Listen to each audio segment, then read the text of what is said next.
सूरज की किरणों में अमृत का वो प्रकाश, हर नई सुबह के साथ यीशु राजा है अब। अंधकार से जो लड़ती उसकी वाणी है आप, उसकी वाणी है आप, उसकी वाणी है आप। अमृत वाणी, अमृत वाणी, अमृत वाणी, अमृत वाणी, अमृत वाणी।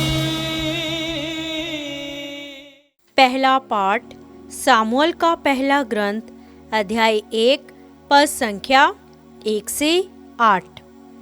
एफ्राइम की पहाड़ी क्षेत्र के रामतईम में एल्काना नामक सूफ वंशी मनुष्य रहता था। एल्काना येरोहम का, येरोहम एलीहू का, एलीहू तोहू का और तोहू एफ्राइम वंशी सूफ का पुत्र था। एल्काना की अन्ना और पेनिना नामक 2 पत्नियां थीं। पेनिना के संतान थी, किंतु अन्ना के कोई संतान नहीं थी। एल्काना प्रतिवर्ष विश्व मंडल के प्रभु की आराधना करने और उसे बलि चढ़ाने अपने नगर से शिलो जाया करता था। वहाँ एली के दोनों पुत्र होफनी और पिनहास प्रभु के याजक थे। एल्काना जिस दिन बलि चढ़ाता था, अपनी पत्नी पेनिन्ना और उसके सब पुत्र पुत्रियों को मांस का एक एक अंश दिया करता था, किंतु वह अन्ना को 2 हिस्से देता था। किंतु वह अन्ना को प्यार करता था, यद्यपि प्रभु ने उसे बांझ बनाया था। अन्ना की सोत उसे चिढ़ाने के लिए उसकी निंदा किया करती थी, क्योंकि प्रभु ने उसे बांझ बनाया था।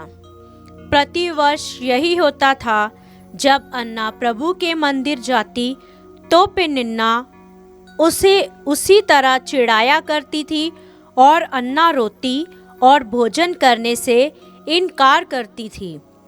उसके पिता एल्काना ने उससे कहा, अन्ना, तुम क्यों रोती हो? क्यों नहीं खाती हो? तुम क्यों उदास हो? क्या मैं तुम्हारे लिए 10 पुत्रों से बढ़कर नहीं हूँ? यह प्रभु की वाणी है। ईश्वर को धन्यवाद। भजन अनुवाक्य। हे प्रभु, मैं तुझे धन्यवाद का बलिदान चढ़ाऊंगा। हे प्रभु, मैं तुझे धन्यवाद का बलिदान चढ़ाऊंगा। प्रभु के उपकारों के लिए मैं उसे क्या दे सकता हूँ? मैं मुक्ति का प्याला उठाकर प्रभु का नाम लूँगा। अनुवाक्य। हे प्रभु, मैं तुझे धन्यवाद का बलिदान चढ़ाऊंगा। मैं प्रभु की सारी प्रजा के सामने प्रभु के लिए अपनी मन्नतें पूरी करूंगा। मैं प्रभु का नाम लेते हुए धन्यवाद का बलिदान चढ़ाऊंगा। अनुवाक्य। हे प्रभु, मैं तुझे धन्यवाद का बलिदान चढ़ाऊंगा। हे यरूशलेम, मैं तेरे मध्य में ईश्वर के मंदिर के आंगन में प्रभु की सारी प्रजा के सामने प्रभु के लिए मन्नतें पूरी करूंगा। अनुवाक्य। हे प्रभु, मैं तुझे धन्यवाद का बलिदान चढ़ाऊंगा। जय घोष। प्रभु कहते हैं, ईश्वर का राज्य निकट आया है। पश्चाताप करो और सुसमाचार में विश्वास करो। हालेलुया। संत मरकुस के अनुसार पवित्र सुसमाचार अध्याय 1 पद संख्या 14 से 20 तक।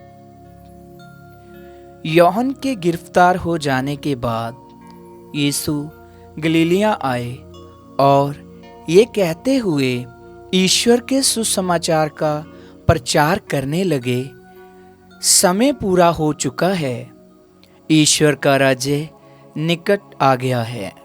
पश्चाताप करो और सुसमाचार में विश्वास करो।